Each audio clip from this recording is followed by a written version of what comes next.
salmo un tanto extenso, larguito, pero pues vamos a aprovechar el tiempo. Salmo capítulo 33, así como está, hermano, dice así: la soberanía de Jehová y en la creación y en la historia. Alegraos, oh justos, en Jehová, en los íntegros es buena la alabanza, es hermosa la alabanza. Aclamad a Jehová con arpa, cantadle con salterio y decacordio, cantadle cántico nuevo, hacedlo bien, tañendo con júbilo, porque recta es la palabra de Jehová y toda su obra es hecha con fidelidad. Él ama la justicia y el juicio. De la misericordia de Jehová está llena la tierra. Por la palabra de Jehová fueron hechos los cielos y todo el ejército de ellos por el aliento de su boca. Él junta como montón las aguas del mar. Él pone en depósito los abismos.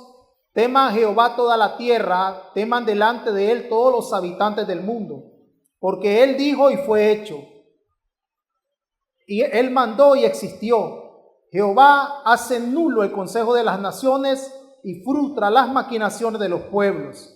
El consejo de Jehová permanecerá para siempre, los pensamientos de su corazón por todas las generaciones. Bienaventurada la nación cuyo Dios es Jehová, el pueblo que él escogió como heredad para sí. Desde los cielos miró Jehová, vio a todos los hijos de los hombres. Desde el lugar de su morada miró sobre todos los moradores de la tierra. Él formó el corazón de todos ellos, atento está a todas sus obras. El rey no se salva por la multitud del ejército, ni escapa el valiente por la mucha fuerza. Vano para salvarse es el caballo, la grandeza de su fuerza a nadie podrá librar. He aquí el ojo de Jehová sobre los que le temen y sobre los que esperan en su misericordia, para librar sus almas de la muerte y para darle vida en tiempo de hambre. Nuestra alma espera a Jehová, nuestra ayuda y nuestro escudo es él. Por tanto, en él se alegrará nuestro corazón, porque en su santo nombre hemos confiado. Sea tu misericordia, oh Jehová, sobre nosotros según esperamos en ti. Oremos. Señor, te damos gracias en esta mañana. Bendecimos tu nombre, te exaltamos, te hemos adorado, Señor, te hemos bendecido por lo que tú eres, un Dios grande, un Dios poderoso y misericordioso.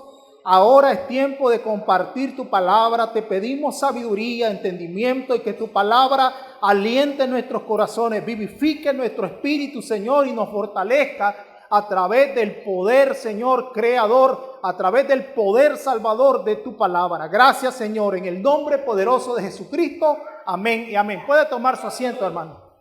Salmos capítulo 33, el título de este salmo es La soberanía de Jehová en la creación y en la historia. Presenta a Dios como un Dios creador y en la historia y como un Dios sustentador. Y es interesante, en el Salmo capítulo 32 veíamos la dicha del perdón, el salmo anterior, y en el Salmo capítulo 32, versículo 11, que es el último versículo del salmo anterior, se repite la misma frase que con la cual comienza el Salmo 33. Si usted notó bien, este Salmo 33 no tiene autor. Si usted mira que ahí en su Biblia no va a encontrar que dice Salmo de David. No tiene autor. El Salmo 33 no tiene, se desconoce, es un autor desconocido. Y en el Salmo 32:11, a través del Salmo de la dicha del perdón, nosotros podíamos aprender de que David estaba hablando de la confesión y decía en el Salmo 32 David que se había secado, él se había vuelto en sequedades por no confesar el pecado oculto que él tenía. Y vemos que en este Salmo 32 se nos invita a que nosotros confesemos delante de Dios nuestros pecados, y luego de esta confesión el salmista culmina este salmo, el versículo 11, diciendo alegrado, invitándonos a que ahora se alegre nuestro corazón por haber confesado ese pecado. Y en el 32:11 termina así: alegraos en Jehová y gozaos justo, y cantad con júbilo todos vosotros los rectos de corazón. Es un paralelismo al Salmo 33 versículo 1, que comienza: alegraos, oh justo, en Jehová, en lo íntegro es hermosa la alabanza.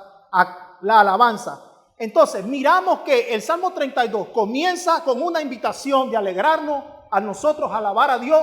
Y el Salmo 33 comienza con esa misma invitación. Y no es una casualidad, sino que la Biblia nos está enseñando que nosotros, nuestra alegría y nuestro contentamiento debe estar en la presencia del Señor. Bien, este Salmo presenta a Dios como un Dios soberano. Este Salmo presenta a Dios como un Dios, el Dios creador de la historia. Todos sabemos que cuando nosotros hablamos de un Dios soberano, hablamos de que la palabra soberano viene del griego eusousia, que significa poder, jurisdicción y gobierno.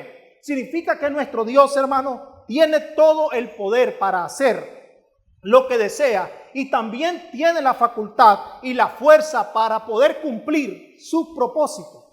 Eso es lo que nos referimos nosotros cuando hablamos acerca de un Dios soberano. Y el Salmo 33 está presentando a Dios, está comenzando este Salmo presentando a Dios en su soberanía. También podemos, me gustó mucho un concepto de A.W. Pink. A.W. Pink define la soberanía de Dios de una manera muy sencilla, pero muy contundente. Y dice lo siguiente: Dios siempre hace lo que quiere, cuando quiere, donde quiere y con quien quiere. Ese es un concepto muy sencillo, pero muy poderoso. Dios hace siempre lo que quiere, cuando quiere, donde quiere y con quien quiere. Y podemos ver a través de las Escrituras que Dios es un Dios soberano. Daniel capítulo 4, verso 35 dice que los habitantes de la tierra son como nada delante de Dios. Dice también que Él gobierna sobre los habitantes de la tierra y sobre los ejércitos de los cielos, y que no hay nadie que pueda detener su mano. También Efesios capítulo 1, versículo 11 dice que en Él nosotros tenemos herencia y que fuimos nosotros predestinados conforme, dice, al propósito del que hace todas las cosas conforme el designio de su voluntad. Esta palabra designio de su voluntad se refiere a aquel que hace por su propio deseo. Podemos también encontrar que el Salmo 103, verso 19 expresa lo siguiente: Jehová estableció en los cielos su trono y su gobierno reina sobre todas las cosas. En el Proverbios capítulo 21, a mí me gusta mucho ese proverbio, versículo 1, porque dice así, dice lo siguiente: como corriente de las aguas está el corazón del rey en las manos del Señor, dice, y Dios lo inclina a hacer todo lo que Él hace. Entonces podemos ver que este Dios soberano del cual está comenzando este escritor a expresar acerca de Dios, es un Dios que gobierna, es un Dios que tiene dominio total. Es un Dios que no es ausente en su creación, sino que es un Dios presente. Es un Dios que tiene el control absoluto de su creación. Presenta a Dios como un Dios creador en este salmo. La palabra creador significa aquel que da origen a todo lo que existe. En el diccionario hebreo, los hebreos, para definir a la palabra creación o creador, se define con la palabra bereshit, que significa alguien que da forma, alguien que ha hecho. Encontramos en el libro de Génesis capítulo 1, verso 1, cuando la Biblia describe de que en el principio Dios creó los cielos y creó la tierra. Entonces los hebreos se refieren con este término bereshit, que significa alguien que está formando, alguien que ha hecho algo o alguien que ha dado forma. Nosotros podemos ver a través de esa creación a Dios, al Dios creador. Cuando estudiamos el Salmo 19, capítulo 1, usted recuerda cómo comenzaba el Salmo 19, dice que habla acerca de la creación y decía que los cielos anuncian que la grandeza de Dios y el firmamento también anuncia la obra de ¿qué? De sus manos. También presenta a este Dios de la historia como un Dios sustentador, que es un Dios que no solo creó, sino que sostiene la tierra. Él no solamente la creó, sino que Él también proporciona los medios. ¿Para qué? Para que todo esté en equilibrio en la existencia.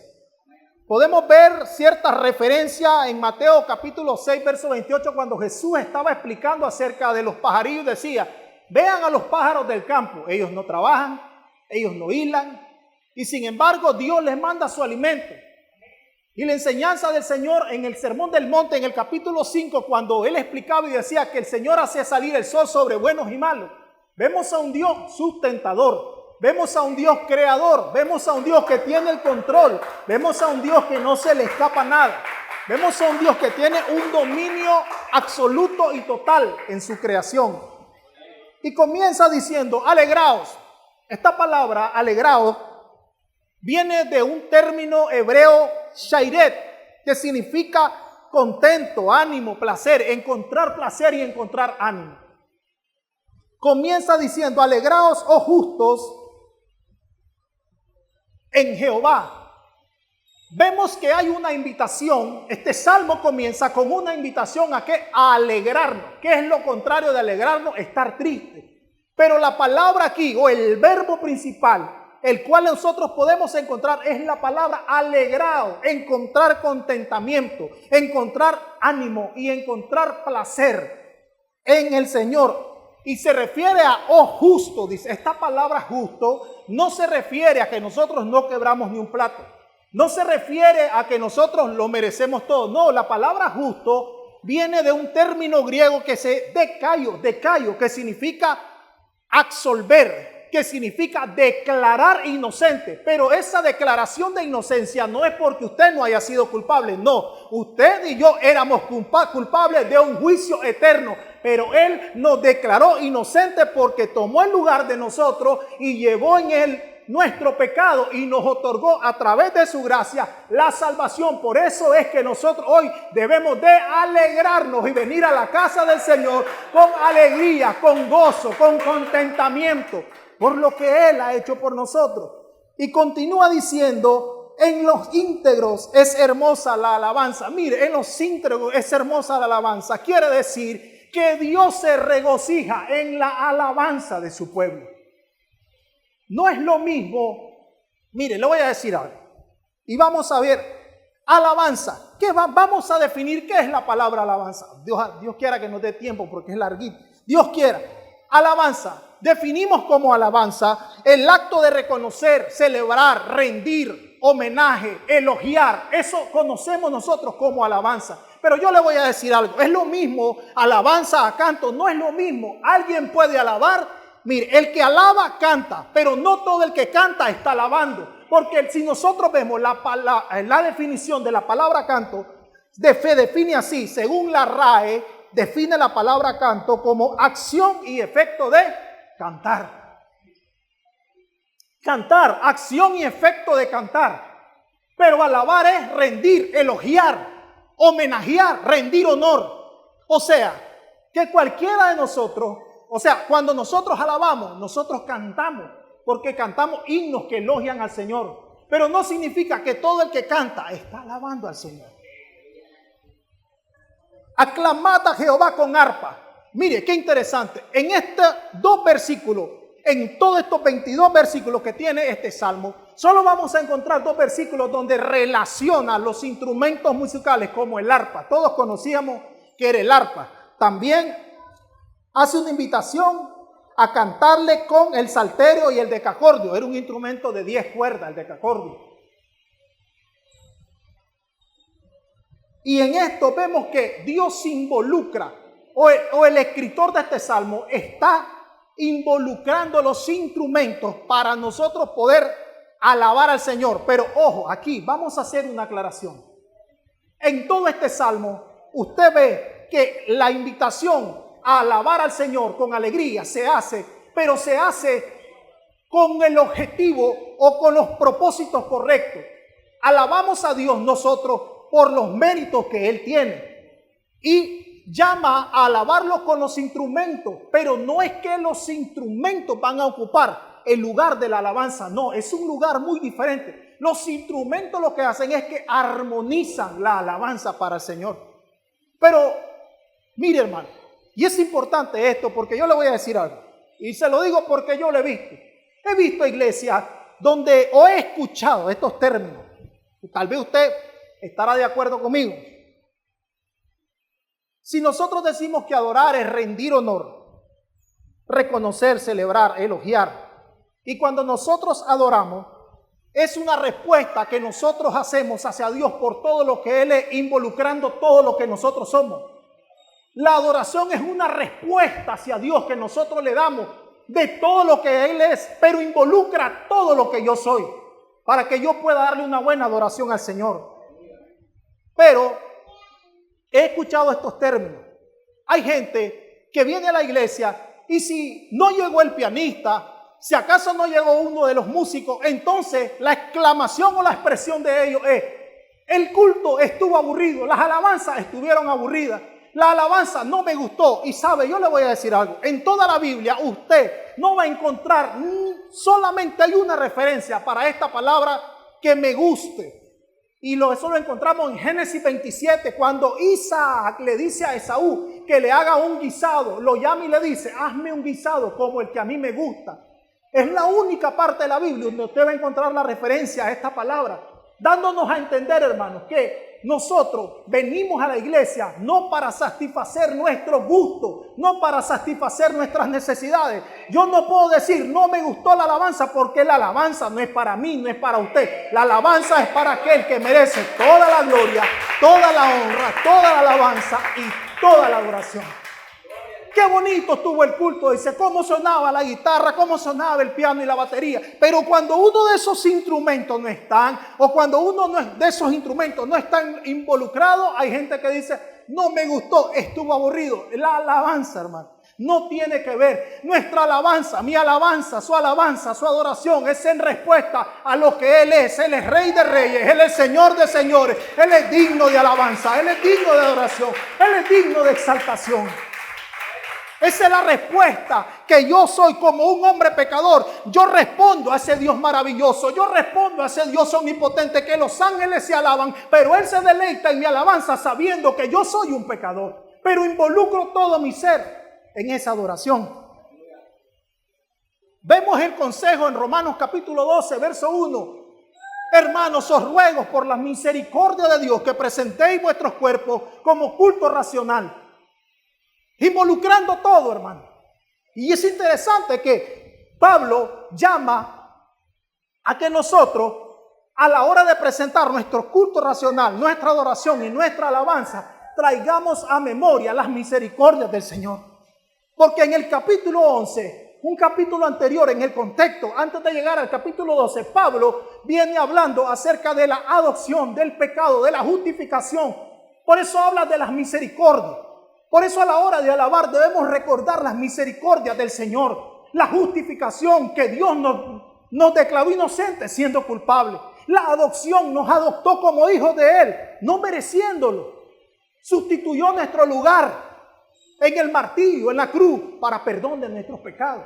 Y eso debe ser un motivo por el cual nosotros debemos de encontrar y involucrar todo nuestro cuerpo, alma, corazón. Esto tiene que ver con el corazón, y cuando hay algo que tiene que ver con el corazón es algo que debe llevar compromiso al Señor. Y Pablo dice: os ruego por esas misericordias que presentéis nuestros cuerpos como un culto racional. Involucra tanto mi elemento físico como mis elementos espirituales. ¿Qué es vuestro culto racional? Lo físico tiene que ver con el intelecto, que yo reconozca todo lo que Él ha hecho por mí, su grandeza, su misericordia, y que eso vaya armonizado con mi vida espiritual en agradecimiento hacia el Señor. Y también invita a que nosotros demos un cántico nuevo. Esto de cántico nuevo significa, hermano, una expresión. Esta expresión aparece 6 veces en todo el libro de los Salmos. Y quiere decir algo espontáneo que debe salir en nuestros corazones, hermano. El hermano dice unas cosas y yo estoy totalmente de acuerdo con él. Un corazón que viene a la iglesia, antes que usted venga, hermano, a la iglesia, usted ya debe saber que viene a alabar, a bendecir, a glorificar al Señor. No hay por qué, tal como decir, levante su mano, adore al Señor. Usted viene a adorar al Señor porque usted viene agradecido por lo que Dios ha hecho por usted.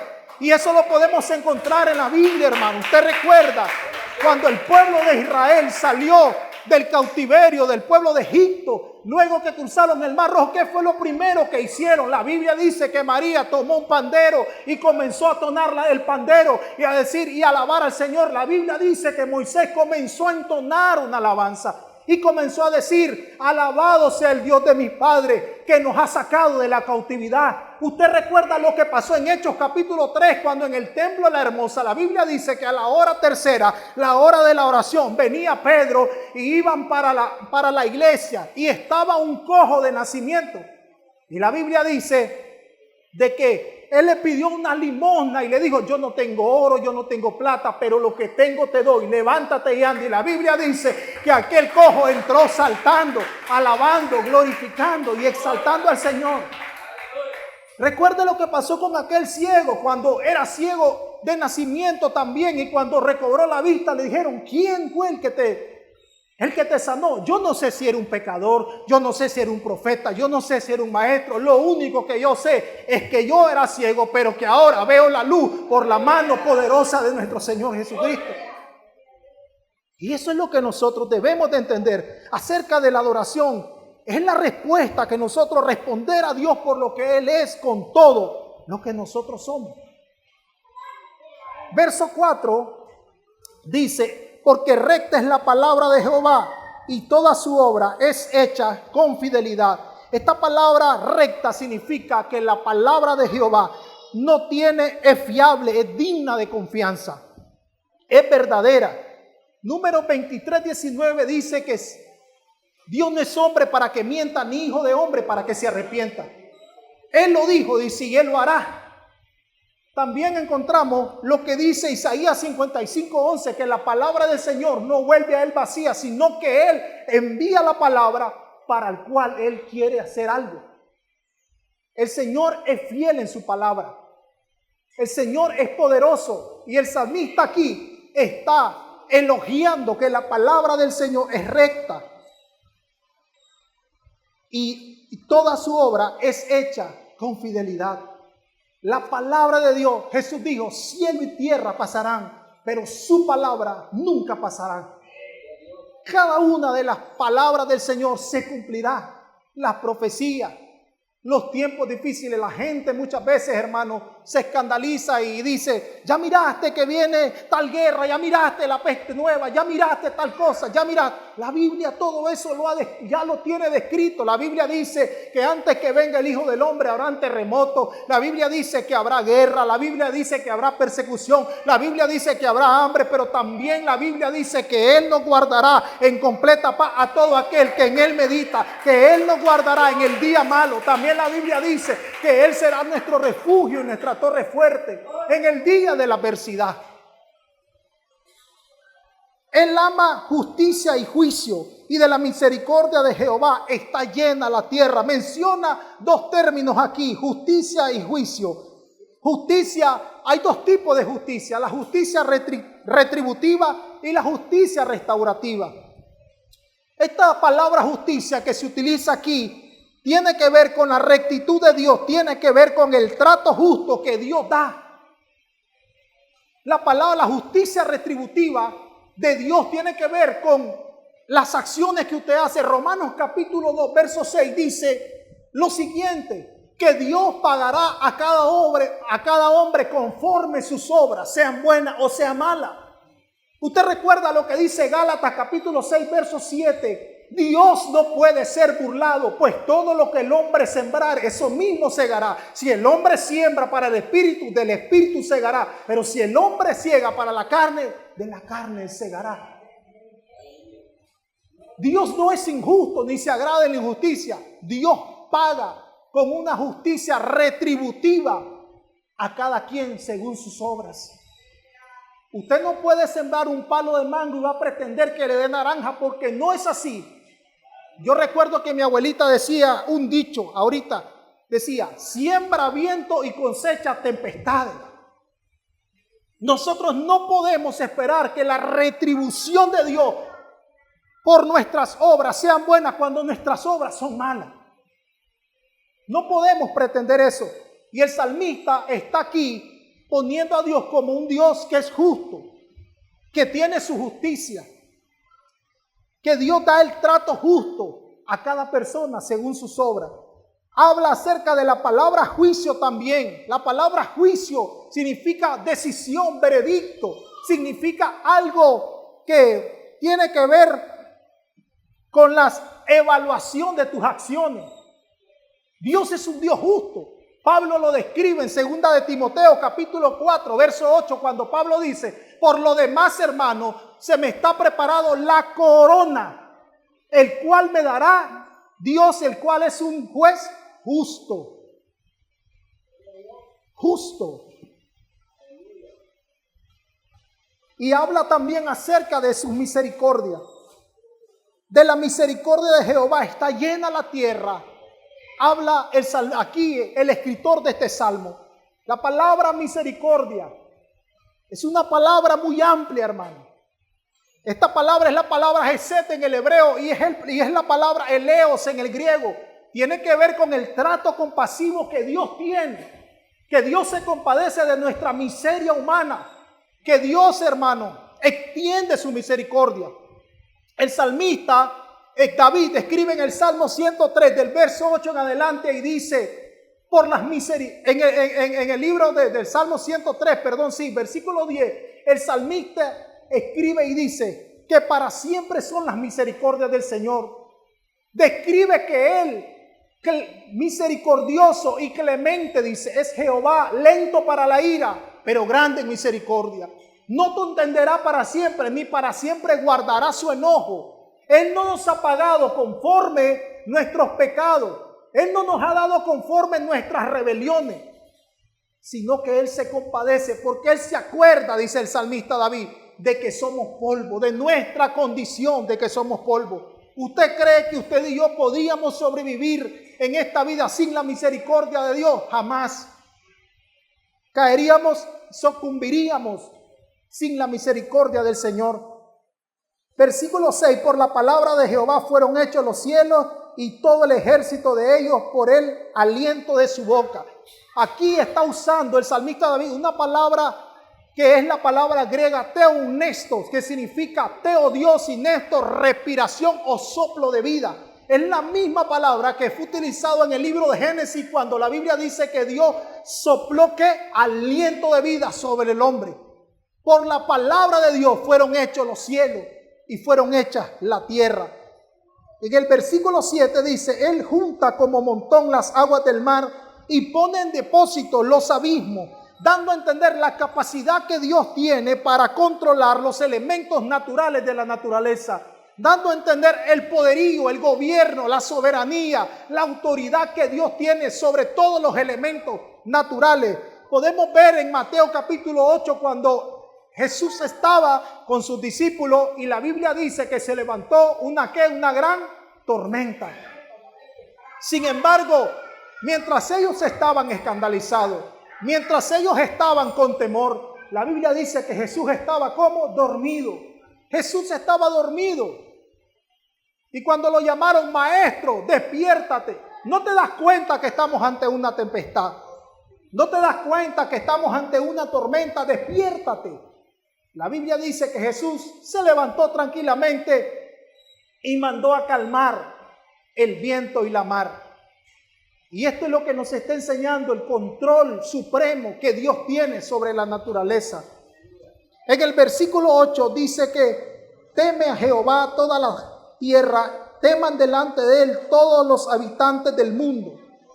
Este temor del cual aquí nos está llamando el salmista o el escritor de este salmo a tener, no es un temor que causa ansiedad, no es un temor que causa sosiego, no, es un temor reverente, es un llamado que nos está haciendo para que nosotros podamos tener reverencia y respeto hacia Dios, porque no es lo mismo el temor hacia Dios que el temor natural del hombre. El temor natural del hombre es la condición o es el estado que el hombre experimenta de sosiego, de ansiedad, de inquietud por un peligro, por algo que puede sucederlo. Pero el temor hacia Dios es el temor reverente, es el respeto que nosotros guardamos hacia Dios. Ese es el temor del cual el salmista está hablando aquí. Verso 9, porque Él dijo y fue hecho, Él mandó y existió. nuevamente está hablando aquí acerca de la autoridad de Dios en su palabra. Si usted ha prestado atención, usted se dará cuenta de que cuando este salmo comienza con una invitación de alabanza hacia Dios, pero solo en el versículo 2 es que vemos que están involucrados los instrumentos musicales. Luego, en todo el versículo, en todo el capítulo, nos está hablando del poder creador de la palabra de Dios. Nos está hablando de la palabra del Señor. ¿Y sabe por qué? Porque es que importante es que usted conozca la palabra del Señor. Porque si usted conoce la palabra del Señor, usted conocerá a Dios a través de sus atributos. Y esto le llevará en respuesta a que usted pueda darle a Dios una alabanza por lo que Él es y por lo que Él ha hecho. ¿Por qué muchas veces nuestra alabanza, hermano, es pobre? ¿Por qué muchas veces nuestra adoración es superficial? Porque ese es el conocimiento que muchas veces tenemos de Dios, superficial. Porque no estamos, hermano, muchas veces nosotros entendidos de qué es lo que Dios hizo por mí, de qué Dios padeció por mí, de que Él, siendo un Dios tan excelso y tan grande, me soporta, tiene paciencia conmigo. Él muestra su longanimidad conmigo, Él muestra su misericordia, Él muestra su compasión, Él muestra su amor. Él es un Dios inmutable, como dice Malaquías. Yo soy un Dios inmutable, le dice a los Malaquías. Por lo tanto, ustedes no han perecido. Porque Dios no cambia con nosotros. Él permanece fiel. Él permanece fiel aunque nosotros seamos infieles. Y ese es el motivo de conocer a Dios. Y a la hora de alabar a Dios y a la hora de adorar a Dios, nosotros sintamos ese compromiso y ese peso en nuestros corazones, por lo cual Dios ha hecho por nosotros. Versos 10 y 11, hay un contraste entre lo que Dios, el consejo de Dios y el consejo de los hombres. Jehová hace nulo el consejo de las naciones y frustra las maquinaciones de los pueblos. Esta palabra nulo significa que Dios invalida el consejo de las naciones. Que este consejo no tiene ninguna fuerza, no tiene ninguna autoridad, carece de validez, carece de fuerza. En contraste, en el versículo 11, que dice: el consejo de Jehová permanece para siempre. No, por eso por eso el profeta Isaías, en el capítulo 55, verso 8, dice que los pensamientos del Señor no son nuestros pensamientos y que los caminos del Señor no son nuestros caminos. Nosotros tendemos a errar. Hay una historia que sucedió en el libro de Primera de Reyes, capítulo 12, versos 6 y 8. Salomón tuvo un hijo llamado Roboán. Tal vez algunos no lo han leído. Roboán fue hijo de Salomón. La Biblia dice que mientras Salomón construía el templo del Señor, entonces todas las tribus, las 12 tribus de Israel, pagaban un impuesto. Llevaban en ofrenda para la construcción del templo. Pero luego que Salomón muere, el templo ya está construido. Y Roboán, su hijo, comienza a gobernar. Era alguien joven, pero mire la importancia del consejo del Señor. La Biblia dice que Roboán reúne a los ancianos. Y los ancianos le dicen que ya no le cobre más impuestos, porque ya el templo fue construido, que minore el trabajo. Y la Biblia dice que luego Roboán llama a sus amigos que eran jóvenes, y los amigos jóvenes de él le dicen que no, le dicen que no les quite el trabajo, que no les quite los impuestos, que las tribus sigan llevando el impuesto, que le sigan dando. Roboán escucha el consejo de los jóvenes y desprecia el consejo de los ancianos. ¿Y qué fue lo que sucedió? Cuando llega al consejo y le dicen a Roboán cuál es la decisión que ha tomado, Roboán le dice: al contrario, yo voy a imponer el impuesto que sea más alto, yo voy a imponer más trabajo para que traigan más impuestos. Y la Biblia dice que a consecuencia de haber escuchado el consejo, un mal consejo, Porque la palabra consejo significa orientar, significa dirección, significa guía. Por haber escuchado la mala guía, la mala dirección, la mala orientación en sus amigos que eran jóvenes, la Biblia dice que el pueblo de Israel se dividió en Israel del norte e Israel del sur. ¿Usted sabía eso? Que Israel se dividió entre las 10 tribus, en las 10 tribus y las 2 tribus se dividieron a causa del mal consejo. Pero la Biblia aquí expresa que el consejo del Señor permanecerá para siempre. Es como cuando dice que el reino del Señor es sempiterno. ¿Usted sabe lo que significa sempiterno? No tiene principio y no tiene fin. El consejo de Jehová, dice, permanecerá para siempre. Los pensamientos de su corazón por todas las generaciones.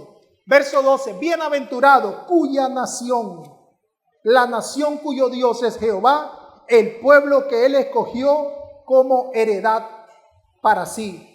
Todos sabemos la palabra bienaventurado significa dichoso, alegre. Feliz la nación que ha sido elegida, o la nación cuyo Dios es el Señor. ¿Por qué va a ser bienaventurado una nación cuyo Dios es el Señor? Porque va a tener la protección del Señor, porque va a tener la provisión del Señor, porque va a tener el sustento del Señor, el abrigo del Señor. Esa es la promesa que nosotros como nación que fuimos injertados, no del olivo, sino fuimos injertados, dice Pablo. Esa es la promesa que como nación espiritual nosotros tenemos de parte de Dios. Dios te promete ser el Dios que te provisiona, el Dios que te cuida, el Dios que te guarda, el Dios que te favorece. Dios promete ser nuestro benefactor a pesar de nuestras malas obras y nuestras malas acciones. Dios es fiel y Él permanece fiel. Versículo 13, 14 y 15. Desde los cielos miró Jehová, vio a todos los hijos de los hombres. Desde el lugar de su morada miró sobre todos los moradores de la tierra. Él formó el corazón de ellos. Atento está a todas sus obras.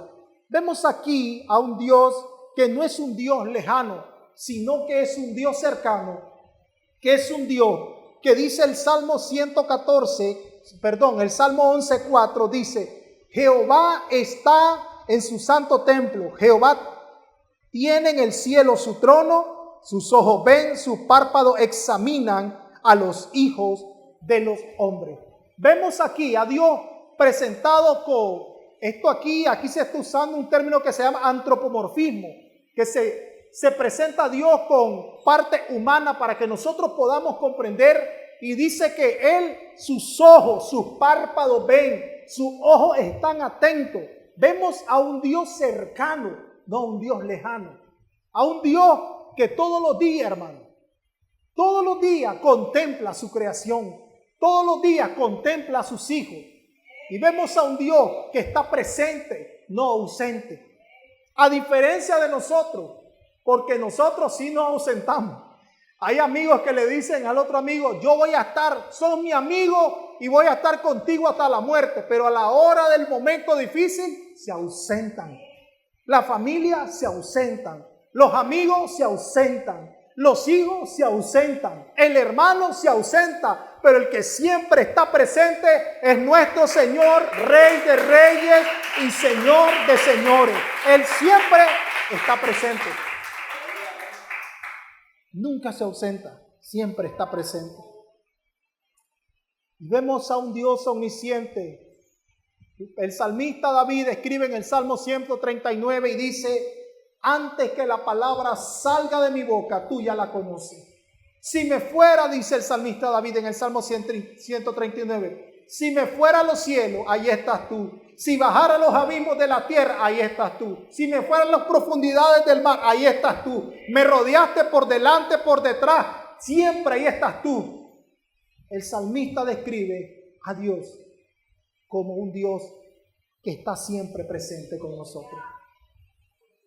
versos 16, 17, 18 y 19.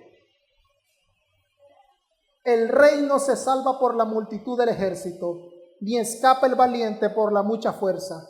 Vano para salvarse es el caballo, la grandeza de su fuerza a nadie podrá librar. He aquí el ojo de Jehová sobre los que le temen, sobre los que esperan en su misericordia, para librar sus almas de la muerte y para darle vida en tiempos de hambre. Aquí el salmista David está presentando que aunque haya caballo de guerra, aunque haya armería de guerra, nuestra confianza no debe estar en esa, porque el hombre tiene una limitación. La fuerza humana tiene una limitación, pero la mano de Dios, que es toda poderosa, no tiene ninguna limitante. Él es poderoso. Proverbios 21:31 dice que el caballo se alista para la guerra, pero del Señor es la victoria. El profeta Zacarías dice, no es con espada, no es con ejército, es con el Espíritu Santo de nuestro Señor. No es por la armería, no es por el conocimiento, no es por las estrategias, es por la mano poderosa de nuestro Dios, benefactor y misericordioso para nuestras vidas. Es por su mano poderosa. Es por la mano poderosa de Él. Versículo 20, 21 y 22. Nuestra alma espera en Jehová, nuestra ayuda y nuestro escudo es Él. Por tanto, en Él se alegrará nuestro corazón, porque en su santo nombre hemos confiado. Sea tu misericordia, oh Jehová, sobre nosotros según esperamos en ti. Termina este salmo con un llamado a esperar y a confiar en el Señor. Pero este llamado que está haciendo el escritor de este salmo a esperar, en el contexto antes de llegar a este versículo, a este último versículo, encontramos que en este tiempo de espera nosotros vamos a alabar al Señor. Habacuc, a mí me impresiona el libro de Habacuc. Un día estaba platicando con mi esposa y le digo, el libro de Habacuc es impresionante, porque en el libro de Habacuc, en el versículo 1, comienza con una queja. Comienza diciéndole al Señor, ¿hasta cuándo has de oír? ¿Hasta cuándo te vas a hacer el desentendido? ¿Hasta cuándo tus ojos mirarán y no responderás? Pero en el capítulo 3 termina en el verso 17 diciendo, aunque las vacas no den su majada, aunque no den el mantenimiento, aunque no den el sustento, con todo y por todo te alabaré, porque eres digno de toda alabanza, porque eres digno de toda magnificencia.